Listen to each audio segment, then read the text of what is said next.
बिस्मिल्लाहिर्रहमानिर्रहीम। रब्बि इश्रह ली सदरी व यस्सिर ली अमरी वहलुल उक़दतम मिन लिसानी यफ़क़हू क़ौली। अल्लाहुम्मा सल्लि अला सय्यिदिना मुहम्मदिन नबिय्यिल उम्मी व आलिहि वसहबिहि वसल्लम। Respected ladies and gentlemen, today we are discussing our topic regarding the health policy of Pakistan and the position of economic disaster in the world. First of all, we will view the background of the topic, then we will follow an optimistic approach. Can't we make it optimistic? Then historical experience and current development, and then a lucky outcome, and then conclusion and recommendation. First of all, we view what is the background of this problem. In the year 2002, 2008 to 2009, the subprime of US residential mortgage market virtually collapsed, leading to the deepest global recession since the Great Depression of 1930s. American market जितनी भी property की थी वो गिर गई 2008 से 9 के दरमियान, और उसके बाद पूरी दुनिया में जो क्राइसिस था वो ग्रेट डिप्रेशन 1930 के बाद इवॉल्व हो गया। वजह क्या थी, क्या सूरत हाल थी? जिन लोगों ने लोन लेकर हाउसेस बनाए हुए थे या मॉर्गेज प्रॉपर्टी के जरिए वो सारा अपना काम कर रहे थे, उन सब लोगों के लिए मसाइल क्रिएट हो गए। अच्छा जी, बैकग्राउंड ऑफ दी जो ग्लोबली लीडिंग कंपनीज जो हैं कुछ दुबई में और फिर उसी तरह कुछ बैरून मुल्क भी जो थी वो सारी की सारी इकोनॉमी बैठ गई, और रिजल्ट क्या नतीजा निकला जी कि मुख्तलिफ ममालिक ने, इंस्टीट्यूशंस ने, मैक्रो इकोनॉमिक्स एक्सपर्ट ने स्टेबलाइजेशन प्रोग्राम शुरू किए ताकि किसी तरह पब्लिक डेफिसिट को कम किया जा सके और उसके बाद हम इस सारे के सारे सेटअप को बचा सके। रेस्क्यू प्लान जो थे वो मुख्तलिफ बैंकों ने दिए, मुख्तलिफ गवर्नमेंट्स ने दिए ताकि इस सारे को हम टैकल अप कर सकें, लेकिन इसमें वो खातर खार हमें कामयाबी न हो पाई जो होनी चाहिए थी। डायग्नोसिस अब हम देखते हैं कि इसकी सूरत हाल क्या है। So that why now a disturbing fact has become increasingly obvious. Most of the government in the North America, Japan, and Western Europe are about to overstrain their debts servicing capacity. लोग जो थे उनकी जितने भी पहले भी loans हैं और जितनी लोनिंग की पोजीशन है सारे के ऊपर डेट सर्विसिंग जो है वो इंटरेस्ट जो है वो काफ़ी हैवी जो है अमाउंट पेमेंट हो रही थी। इस वजह से लोगों ने स्ट्रेस में आने के बाद ये सारा मसला हमारे पास क्रिएट हो सका आ गया। ये जो लैटिन अमेरिका और अमेरिकन कॉन्स्टिट्यूशन है, ओशंस, इसको हम देख सकते हैं। जो बरेज़म अमेरिका है ये, फिर उसके बाद ये ग्रीनलैंड का एरिया, फिर उसके बाद ये सारे ममालिक जो यूरोप के हैं वो सारे के सारे इस सफरेंस में आए, और नतीजा क्या निकला कि पूरी दुनिया में यूरोप, जापान, अमेरिका, इंग्लैंड, उसके बाद बेल्जियम, पूरे का पूरा यूरोप इसकी जद में आ गया, और जो था डेट सर्विसिंग पोजीशन उसने हमारे सारे सिस्टम को कोलैप्स करके रख लिया।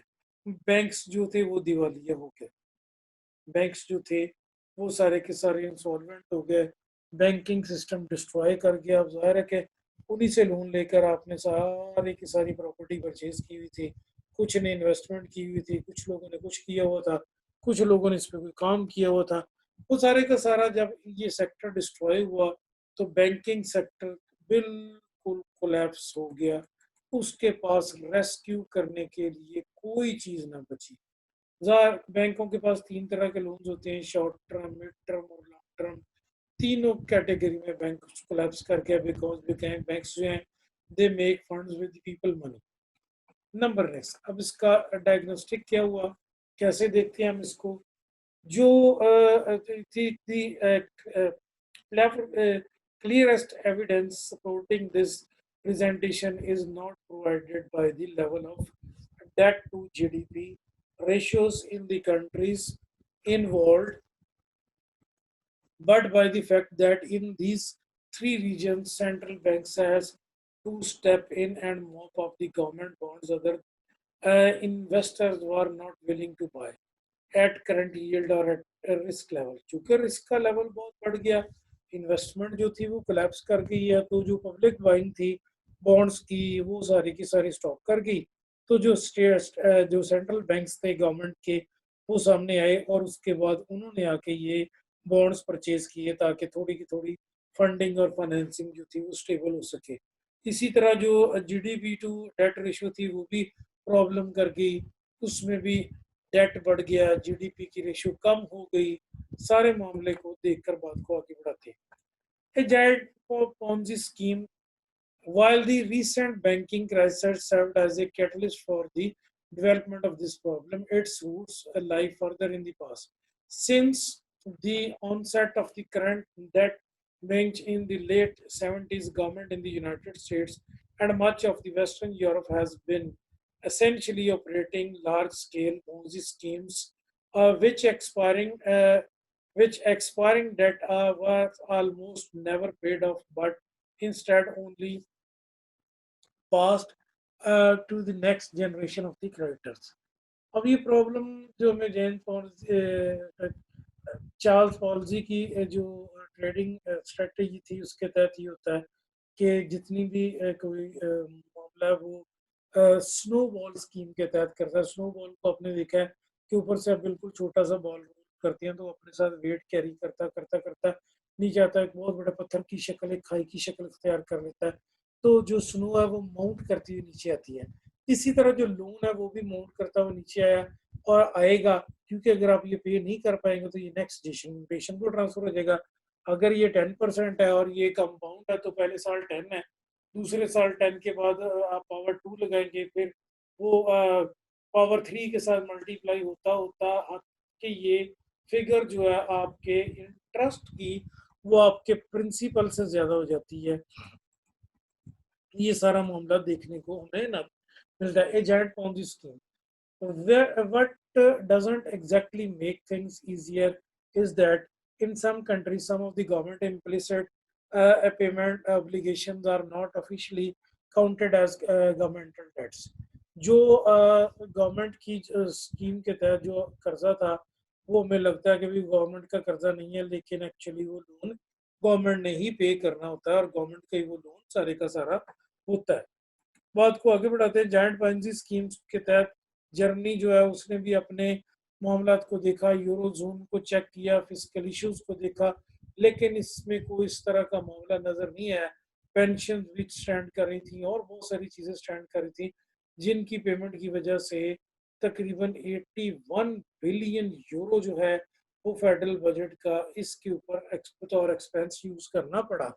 The country implied future payments of obligation resulting from the public service pension liabilities and its notoriously funded public pensions have been never been shown up in the official public debt statistics. अब जाहिर है कि जो citizen retire हो चुके हैं आपने उनको पेंशन भी देनी है, वो पेंशन आपकी लाइबिलिटी है लेकिन आप उसको लाइबिलिटी काउंट नहीं करते. इन वो एक तो बिल्कुल बॉम्ब की तरह आपके साथ पे स्टैंड करती है और ये बढ़ती ही जाएगी. implications देखते हैं. Now with the population aging and the limits to growth set by the scarcity of natural resources becoming increasingly obvious, the fragility of this giant government operated snowball system is all too evident. अब जाहिर है कि जितनी भी government जो है वो सारी की सारी ये पे जितने सीनियर सिटीजन जो रिटायर हो रहे हैं उनको पेमेंट करने के लिए फंड्स कहाँ से लाए, कैसे होगा ये सारा का सारा, ये तो माउंट करता जाएगा, ये जमा होता जाएगा, ये स्नोबॉल के तौर पे सामने हमारे आता जाएगा. दूसरी तरफ आते हैं. ये तो थी बैकग्राउंड और डायग्नोस्टिक. अब दूसरे स्टेप पे can't we be more optimistic. जी, some observe that might dismisses the assessment made here as overly pessimistic. To justify their verdict, they would probably point to the experience gathered in 30 year following World War II. World war two में के बाद की क्या जो सूरत हाल है उसको at the end of the capitalistic economic manage to grow out of their war time debt without government imposing overly pain for extraordinary measures on their populations. अब ये तो जाहिर है कि जब आप इस तरह करेंगे तो फिर टैक्सेस की सूरत हाल आपको बढ़ानी पड़ेगी और पब्लिक तो पहले ही इस तरह की कैफियत में से नहीं है, वो कैसे पे कर पाएंगे इस टैक्स को। Cantt be optimistic. However, production वो बढ़ानी पड़ेगी। वर्ल्ड वार टू के बाद जो 30 ईयर गुजरे हैं 40 से लेकर ऑनवर्ड 70 तक, उसमें लोगों की ग्रोथ जो थी वो इसकी प्रोडक्शन जो है वो इंडस्ट्रीज में इतनी ज़्यादा ना हो सकी, और उसके बाद लेबर की जो फोर्स थी उनकी सिविलियन टू मिलिट्री एम्प्लॉयमेंट जो थी वो स्विच ऑन करनी पड़ी। लेबर के लिए हमें रेट्स इंक्रीज करने पड़े और बहुत सारी चेंजेस करनी पड़ी। लेकिन बहरहाल ये सारा मामला जो है इसकी सिचुएशन कुछ इस तरह हम देख सकते हैं कि इस ग्राफ के मुताबिक हमारे पास पहले ये जनाब 65 फिर 75 ऑनवर्ड मूव करते करते 2006 तक का हमारे पास डाटा है। हम देख सकते हैं कुछ सालों में इंक्रीज है, कुछ में स्टेबल है और कुछ में डिक्रीज है। Can't be optimistic. अच्छा जी। And a largely fragmented, strictly regulated capital market, leaving safety-oriented investor with virtually no alternative to holding government bonds denominated in domestic currency। अब आपने पहले तो डॉलर में आप जारी करते थे, फिर आपने अपनी डोमेस्टिक करेंसी को प्रेफर किया कि बॉन्ड जो है लॉन्ग टर्म फंडिंग के लिए डेट्स जो हैं वो इसी के जरिए हासिल किए जाएंगे। आगे बात को बढ़ाते हैं। Can't we be more optimistic. जी जीडीपी रेशो और डेट रेशो कम की जाए, वर्ल्ड वॉर टू के तरफ इस तरफ देखें, और उसके बाद हम देखेंगे यूएस डॉलर की क्या सूरत हाल है, गोल्ड एंड बायर्स जो गोल्ड की बाइंग एंड सेलिंग की क्या पोजीशन है, यूएस डॉलर की स्टोरेज जो है वो क्या पोजीशन है। ये सारे का सारा मामला देखकर हम बताते हैं कि अल्टीमेटली क्राइसिस जो है वो मूव अप होना शुरू हो गया। Historical experiences and current development. क्या इसमें हम वन बाय वन पॉइंट को डिस्कस कर रहे हैं। पहले हमने बैकग्राउंड को डिस्कस किया, फिर उसके बाद ऑप्टिमिस्टिक अप्रोच होकर डिस्कस किया। अब हम इसकी हिस्टोरिकल बैकग्राउंड और उसके बाद करंट डेवलपमेंट देखते हैं कि इसके नतीजे में क्या सूरत हाल हमारे सामने आती है। अच्छा जी। Number next, historical experience. In the past the government has unsustainable debt loads and have regularly taken up by two possible solutions or two problems or a combination of both। क्या आपने या इंटरनल या external जो है वो loan लिए हुए हैं, या जो वर्ल्ड वॉर टू में आपने वो कुछ फंडिंग्स इस तरह की थी कि ग्रेट ब्रिटेन जो था वो बाय करता था अमेरिका से लोन की बेसिस पे इंस्ट्रूमेंट या हथियार वगैरह जितने भी मिलिट्री वारफेयर थे। तो अब उनकी सूरत हाल क्या है, उस लोड को कौन बर्दाश्त करेगा, डेट को, उसकी क्या सूरत हाल है, कैसे हम इस सारे मामले को टैकल कर पाएंगे। They either forcibly expropriated some of their lenders. क्या अब अगर आप लोन नहीं पे कर पाते तो आपको जाहिर है कि वो डिफॉल्ट की सूरत में जाना पड़ेगा, और डिफॉल्ट में हमें ये नजर आ रहा है कि मनी लैंडर रिकवर कर रहा है पैसे, और intentionally devalued the currency in their own debt was denominated। ये अपनी करेंसी डिवैल्यू करने, ये भी एक ऑप्शन थी। लेकिन इस ऑप्शन को भी मद्देनजर रखते हुए हमें देखना होगा कि क्या सारा मामला है। पहले तो आप अपने बॉन्ड्स जो हैं वो अपनी डोमेस्टिक करेंसी में जारी करने की ऑप्शन रखते हैं, या फिर अपनी करेंसी को डिवैल्यू करने की ऑप्शन रखते हैं।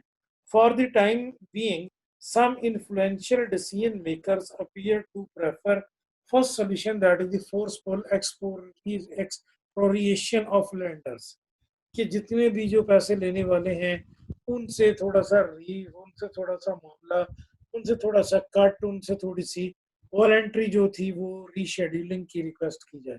जैसा कि यूरोजोन में ग्रीक्स ने क्रेडिटर से रिक्वेस्ट की कि मेरे लोन जो है रीशेड्यूल किए जाए because I am unable to pay, and investors were unwilling to do the same job in 2012 for the Greece। Current development अब क्या है? Greece could go to the fund of experts. The arbitrary nature of Greek that rescheduling is all the more evident as the value of state-owner asset available for privatization was estimated to euro 10 billion 100 billion by the mid of 11. तो ये जब loan आप नहीं repay करते तो rescheduling होती है, तो सारे का सारा मामला हम देखते हैं कि वर्ल्ड में ये इकोनॉमिक क्राइसिस की ही बेस नजर आ रहा है। करंट डेवलपमेंट क्या है कि यूरोप में सबसे ज्यादा जो पेमेंट क्राइसिस है वो एक्सपीरियंस किया है यूनान ने, ग्रीस ने।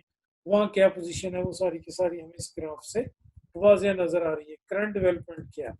करंट डेवलपमेंट में हम देखते हैं जी के so what started with a misrepresentation of fiscal statistics ending with might a fraudulent bankruptcy। नतीजा ज़ाहिर है हमारे सामने होगा कि अगर आप अपने लोन नहीं रीपे कर पाएंगे तो आपकी बैंक्रप्सी तो बिल्कुल सामने है। when you are unable to pay, euro zone में थे, ग्रीस भी मेंबर है, पुर्तगाल भी है, आयरलैंड भी है, इटली भी है, स्पेन भी है। इनमें से कुछ जो है उन्होंने लोन रिपीट करने के लिए रिक्वेस्ट की और कुछ जो है उन्होंने बैंक की तरफ जाना जो है वो बेहतर समझा। तो करंट डेवलपमेंट क्या? On the other hand some influential economist for the time being appears to favour the second alternative at deliberately induce rise in inflation. उन्होंने कहा जो लोन की रीशेड्यूलिंग करें, लोन की रीशेड्यूलिंग जो है वो बैंकरप्सी की निस्बत दूसरी ऑप्शन थी। तो इसमें हमें देखा कि इन्फ्लेशन रेट जो इंक्रीज हो गया, people were having no money to pay। अब चाइना इसकी हमारे सामने ग्लोबल इकोनॉमी है, उसकी मिलिट्री पावर बनने की कोशिश कर रहा है और उसने अब सारे मामले को आगे बढ़ाने के लिए चाइना जो है अपना मैक्सिमम बजट वो इस वक्त वारफेयर पे यूज करने की पोजीशन में है और कर भी रहा है। इसकी क्या पोजीशन है? क्योंकि उसने वर्ल्ड पावर में जाना है। So given that the single most important lender of US government in the People Republic of China, which has obviously begun to sense the danger, it seems unlikely that a forceful expropriation of creditor will be a preferred option of the US government। तो उसने इस point of view से इस खतरे को भागते हुए देख लिया कि यूएस गवर्नमेंट जो है उसने अपनी अल्टीमेटली जो है इस पोजीशन की तरफ जाना है और उसके बाद कर्ज खाओं के जो लोन है वो रीशेड्यूल किए जाएंगे अगर if they were unable to pay. Of course, theoretically, fiscal austerity remains another option, but given that so far, even measures only directed at limiting further increases in government debts rather than reversing that trend have provoked very angry and in some cases violent reaction on the part of the public. It seems unlikely that this route will be seriously considered by the government।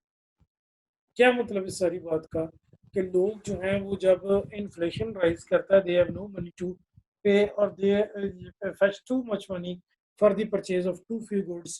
तो इसमें उन्होंने फिर violation तो करनी है और public unrest जो है वो कैओस वगैरह की पोजीशन होगी मुल्क में, दंगे फसाद होंगे क्योंकि गवर्नमेंट को इस पे कोई ना कोई फिर एक्शन लेना पड़ता है। अनदर पॉलिसी अल्टरनेटिव क्या हमारे पास ऑप्शन है? It would nevertheless be too hasty to conclude that if the last mentioned viewpoint prevail, the US and the Eurozone economies are bound to experience excessive high rates of inflation। तो भाई जब आप इन कर्जे की ratio बहुत ज़्यादा कर लेंगे, नोट छापेंगे, आपकी करेंसी डिवैल्यू होगी तो इन्फ्लेशन तो इंक्रीज करेगा। ये इन्फ्लेशन जो है ये कमोडिटीज़ की प्राइसेस को इंक्रीज करता है और इसमें पब्लिक रोंदी जाती है, तो ये सारे का सारा प्रॉब्लम बनेगा। People will be having nothing to pay, लोग कुछ भी पे नहीं करने की पोजीशन में होंगे। Another policy alternative, the rationale for this argument is something technical। If the central bank of APEC currency area decides to offer member states cheaper funding by continuous buying government bond in exchange for central bank money, it would nevertheless cover the growth in the money supply and the resulting inflationary pressure by increasing minimum reserve ratio अगर आपने जब loaning बढ़ा दिया तो आपके पास reserve ratio कम हो जाएगी, capital reserve कम हो जाएगा। आप चाहते हैं कि लोग जो है वो ज़्यादा से ज़्यादा बैंकों से लोन लें, तो आप इंटरेस्ट रेट कम करेंगे और उसके बाद इन्फ्लेशन इंक्रीज कर जाएगा। ये सारे का सारा इसके कुछ साइड इफेक्ट बहरहाल हैं, जिसको हम सब ने ये एक्सपीरियंस करना है। Another policy alternative, Japanese experience from the last 2 decades suggests that large-scale central bank purchases of government bond do not have to produce inflationary effects, provided that the credit growth is limited. और कहते हैं जी कुछ मुल्कों, कुछ Japan को जैसे हम देखते हैं, वो कहते हैं कुछ इंडस्ट्री को आप लोन दें, बाकी इंडस्ट्री को आप लोन ना दें। कुछ इंडस्ट्री को जब आप लोन देंगे तो क्रेडिट ग्रोथ लिमिटेड हो जाएगी। इस क्रेडिट ग्रोथ के नतीजे में क्या सूरत हाल होगी, जो फंड्स आपने पे करने हैं इन्वेस्टर को, जो आपने बॉन्ड्स परचेज किए गवर्नमेंट के या पब्लिक के, तो रिस्क एवर्शन जो है वो सामने हमारे नजर आती है। जैपनीज अप्रोच ही है। Yet, in the long run, the cost of this solution might be probably be a long-lasting phase of macroeconomic stagnation or even contraction. या तो इकोनॉमिक एक्टिविटीज बहुत बढ़ जाएंगी या फिर कॉन्ट्रैक्शन की तरफ चली जाएंगी। बढ़ने का तो सवाल पैदा इसलिए नहीं हो रहा क्योंकि आपने क्रेडिट जो है वो शॉर्ट किया। इस शॉर्ट क्रेडिट की वजह से आपकी कुछ इंडस्ट्री को फंडिंग हो रही है और कुछ इंडस्ट्री को फंडिंग नहीं हो रही। जब आपकी कुछ इंडस्ट्री को फंडिंग हो रही है तो बाकी को नहीं हो रही, तो इससे नतीजा यही निकलेगा कि कुछ मैक्रो इकोनॉमिक्स फैक्टर जो है वो इंक्रीज कर जाएंगे और कुछ वहीं स्टेबल हो जाएंगे। इसका नतीजा क्या निकलना है, लाइकली आउटकम। आपने सबसे पहले बैकग्राउंड देखी, फिर उसके बाद ऑप्टिमिस्टिक अप्रोच देखी, फिर आपने फंड्स ट्रीटमेंट देखा, Greece position, American position, UK position, उसके बाद जर्मनी पोजीशन, और उसके बाद फिर आपने जापानीज पॉइंट ऑफ व्यू और चाइनीज पॉइंट ऑफ व्यू भी देखा। अब हम चलते हैं कि जनाब लाइकली आउटकम क्या होगा। If chosen in isolation, each of the three aforementioned solutions, forced expropriation, inflation, and protected private sector deleveraging, is likely to be met with fierce resistance by those worst affected. अब जाहिर है कि तीनों सूरतों में inflation हो या आपकी इन्फ्लेशन के बाद फोर्स्ड एक्सप्रोप्रिएशन जो, या तीसरी सिचुएशन जो है जो public funding leverage deleveraging है, तीनों सूरतों में लोग सड़कों पे आएंगे। They will be having nothing to pay, they will be having nothing to purchase. तो इस तीनों सूरतों में लोगों के ऊपर सफरेंस आएगी, मैसेज के ऊपर सफरेंस आएगी।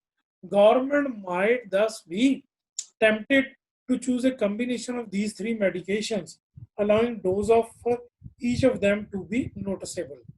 थोड़ी थोड़ी दवाई फिर आप कॉम्बिनेशन चला लेते हैं, जिस तरह एक डॉक्टर जो है वो 3-4 हमें दे देता है टैबलेट से एट ए टाइम, जिसका रिजल्ट फिर ये निकलता है कि उससे disease Aahista Aahista cover up होनी शुरू होती है। तो भी पता चल जाता है कि ये सारा मामला, इसको ऐसे टैकल किया जा सकता है। In this case, inflation will be restricted to rather low single digit तक आप मेंटेन करेंगे। हमें ग्राफ में नजर आ रहा है कि लोगों के पास पैसा नहीं है। अब वो क्या करें, कहाँ से खाएं, क्या सारा मामला इख्तियार करें। तो जो सिंगल डिजिट तक होगा, इससे प्राइवेट जो सेक्टर है उसकी ग्रोथ नहीं हो सकेगी। आपने लोनिंग बंद की हुई है तो प्राइवेट इंडस्ट्री कहाँ से चीजें प्रोड्यूस करेगी। Limit impose on private sector credit supply.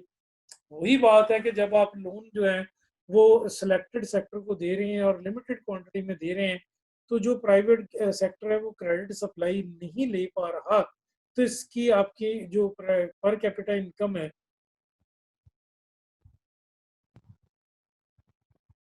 वो या डिक्रीज करेगी या फिर वो लिमिट होती जाएगी और प्राइवेट सेक्टर जो है वो सुकड़ता जाएगा। डेट एक्सरसाइजिंग रेशियो कम होती जाएगी। The probability of doing this and the possibility of further selective expropriation or voluntary debt rescheduling will remain on the agenda. ज़ाहिर है अगर कोई बंदा लोन नहीं रीपे कर सकता तो आप, जो गवर्नमेंट नहीं रीपे कर सकती गवर्नमेंट, तो जो यूरो जोन है या ये सारे मामला के तहत हम इसको रीहेबिलिटेट कर सकते हैं, इस लोन को रीशेड्यूल कर सकते हैं, इस कर्जे को हम देख सकते हैं। ये सारा मामला ऐसे ही चलेगा। ये आउटकम में अभी हमने देखा है कि कोई एक सिंगल कॉम्बिनेशन आपका कामयाब नहीं आपको होने देगा। यहाँ पर आपने कॉम्बिनेशन जो है वो तीनों का मिलाकर चलाना है। कोई एक कॉम्बिनेशन आपके लिए वैलिड नहीं है कि यू थिंक जनाब दी कॉम्बिनेशन वन इज ठीक इज ओके, कि आप इन्फ्लेशन रेट जो है उसके तहत इसको एडजस्ट कर लें, या कोई और मामले के तहत इसको एडजस्ट कर लें, या इन्फ्लेशन की बजाय आप क्रेडिट जो है वो उसको थोड़ा लिमिट कर लें, या फिर आप तीसरी सिचुएशन है कि जनाब लोन की रीशेड्यूलिंग कर लें। कोई एक नहीं काम चलेगा, आपको मेडिसिन तीनों का कॉम्बिनेशन यूज यहाँ करना पड़ेगा। आगे बात को बढ़ाते हैं, रिकमेंडेशन फॉर इन्वेस्टर। अब इन हालात में जब ये सिचुएशन है तो इन्वेस्टर को आप क्या रिकमेंड करते हैं? इन्वेस्टर अब क्या करें? इन हालात में इन्वेस्टर ने क्या करना है? इट सीम्स दैट क्योंकि इन्वेस्टर तो पहले मुहतात हो चुका है, तो प्राइवेट सेक्टर में उसे पैसे नहीं लगाने।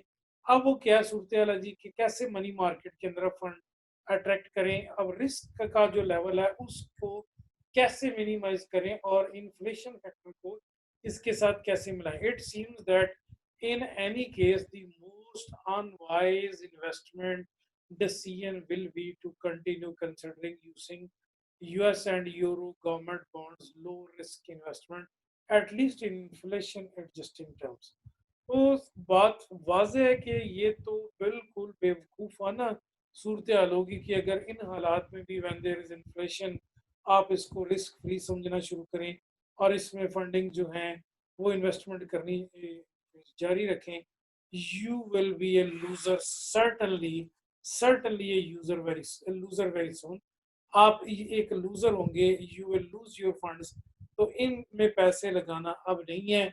इसमें ब्लूमबर्ग भी यही कहता है, और इसमें आपकी जनाब जो न्यूयॉर्क जो ये है S and P, S and P वो भी, और उसके बाद क्रेडिट रेटिंग भी सारी ऐसी ही खतरनाक होगी। Yet another piece of uncomfortable information is that in the phase of economic stagnation, for recession and moderate but perceptional inflation, the equity market as a whole too is likely to perform outstanding in inflation adjusted terms। कह रहे हैं जी कि इसमें stock exchange market जो है वो बेहतर होगी, क्योंकि लोग पैसे यहाँ से निकाल के वहाँ स्टॉक में इन्वेस्ट करेंगे और मुहतात अंदाज में वो फंडिंग जो है वो सारी की सारी इन्वेस्ट उसमें गेन कर सकते हैं। This does not however imply that risk conscious investor ought to shun the equity market together.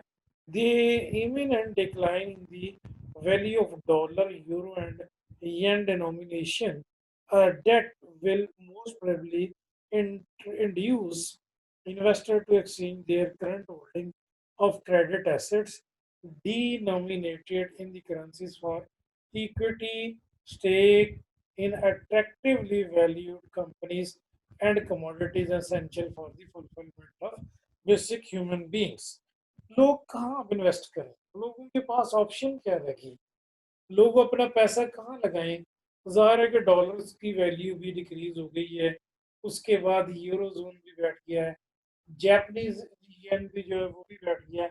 तो पीपल के what option the people have, लोग फिर अपना पैसा कहाँ लगाएंगे? तो सर्टनली जो इंडस्ट्रीज अभी रिस्क फ्री हैं, जिनमें इक्विटी इन्वेस्टमेंट में हम एसेट होल्ड कर सकते हैं, वहां पर आपकी इन्वेस्टमेंट का एक चांस बन जाएगा। और इसके अलावा कोई ऑप्शन हमें नज़र नहीं आती। इसके अलावा और कोई ऑप्शन बेहतर नहीं है कि जिसमें आप इन्वेस्टमेंट कर सकें या वहाँ से कोई बेहतरी की खबर आ सके। सर्टनली जो एसेंशियल कमोडिटीज़ की इंडस्ट्रीज़ हैं उन्हीं में आप जब इन्वेस्ट करेंगे तो you will be able to earn something. Otherwise everything and every person will be losing if they are investing in eurozone, in your dollar zone, or in yen denomination zones। Next क्या है? Producers of good that fulfil basic Human needs food, drinking water, energy, medical supplies, and pharmaceuticals are more likely other to succeed. Very clearly it is stated that the people are buying the basic necessities of life. Otherwise, then they are not ready to purchase extraordinary items. So what is left with them? Only thing is left with them is that they can't afford even to make the payment of such things as luxury. तो आप इन्हीं में investment करें जिन जो ये basic humanities की life के लिए बेसिक प्रोडक्ट को प्रोड्यूस कर रही है. Moreover, reasonable target for future equity investment will be companies with strong balance sheet.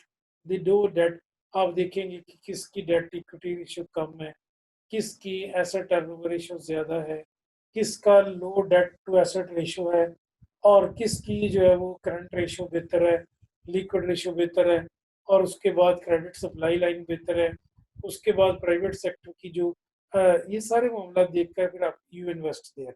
Stable operating cash flow किसकी है, अट्रैक्टिव जो है valuation in the terms of price equity ratio signalling that current market prices are not based on proper optimistic growth expectations. ये सारी चीजें हमें देखनी होंगी.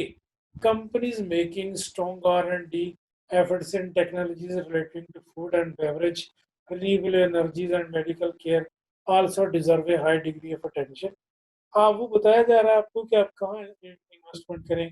रिसर्च एंड डेवलपमेंट की जो कंपनीज हैं फूड और बेवरेज और रिन्यूएबल प्रोडक्ट के वाले से ये मेडिसिन के वाले से काम कर रही हैं. आजकल कोरोना वायरस है तो कोरोना की डेवलपमेंट के लिए जो कोरोना के कवर अप के लिए जो वैक्सीन प्रिपरेशन करने वाली कंपनीज हैं उनके R&D में पैसे इन्वेस्टमेंट करनी ज़्यादा बेहतर होगी.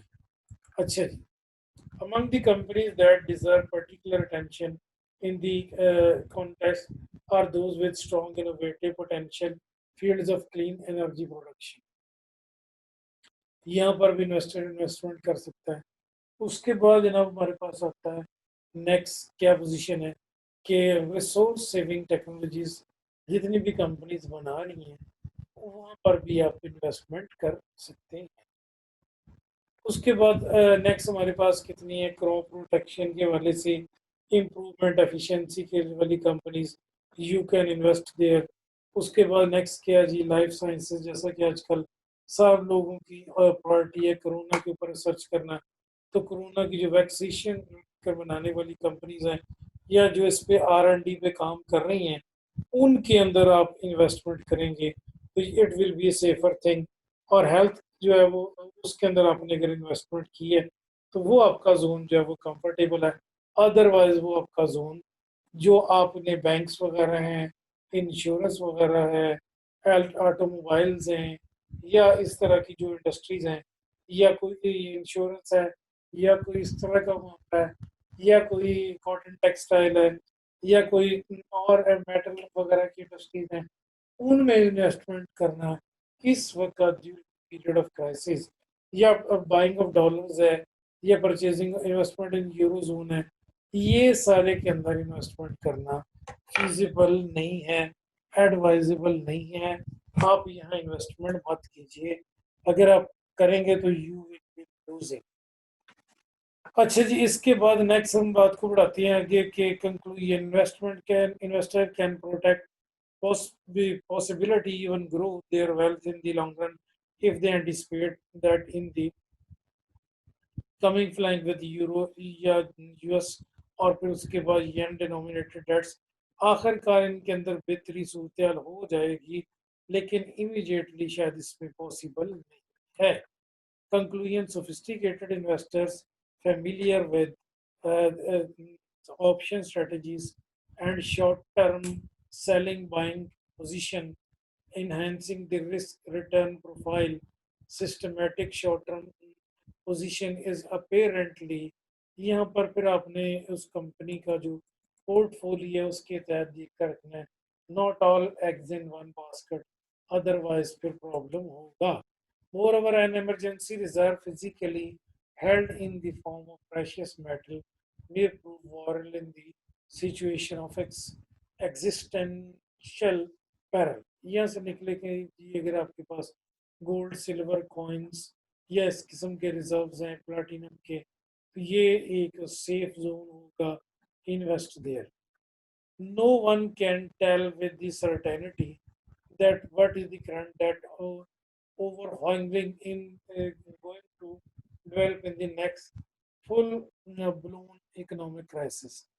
But one thing increasingly obvious for investors seeking to protect their wealth, the time for action has come, and the early movers are most likely to succeed. जब अब ये 2020 में 2020 में भी हम देख रहे हैं कि क्राइसिस आ चुका है, फ्लाइंग्स जो हैं वो बंद हो चुकी हैं, शिप्स जो है रुक चुके हैं, इंडस्ट्री बंद हो चुकी है, heavy short term long term lockdown हो चुका है। तो इन हालात में जितनी जल्दी आप अपनी वेल्थ को प्रोटेक्ट करने के लिए काम करेंगे, उतना ही आपके लिए बेहतर होगा, उतना ये सब कुछ आपके लिए बेहतरी की सूरत हाल होगी। और अगर आप ये प्रोटेक्ट नहीं करेंगे, this will create a lot of problem for you. ये सारा मामला आपके लिए नुकसान का बस होगा, आपकी वेल्थ भी लूज होगी, आपका जनाब सारा मामला भी खराब होगा। तो जो आज का हमारा टॉपिक है वो ये था कि हम देखें कि इकोनॉमिक क्राइसिस जो हमारे ऊपर है उसकी क्या पोजीशन है, इकोनॉमिक क्राइसिस जो है वो क्या पोजीशन है उसकी, उस इकोनॉमिक क्राइसिस को हम कैसे हैंडल कर सकते हैं, किस तरह हम उसको प्रोटेक्ट कर सकते हैं, उसकी बैकग्राउंड क्या है, उसका सारा मामला क्या है, उसको कैसे हैंडल किया जा सकता है, वो सारे मामले को कैसे कंट्रोल किया जा सकता है। तो इसमें स्टे होम स्टे सेफ सारी सिचुएशन को आप देखें, उसके ऊपर फिर बहस की है मैंने बड़ी डिटेल के साथ। जितनी जल्दी हो सके आप अपना जो है वो पैसा निकाल लें, सेफ जोन में ले जाएं। Thank you so much, God bless you, stay home stay safe, thank you.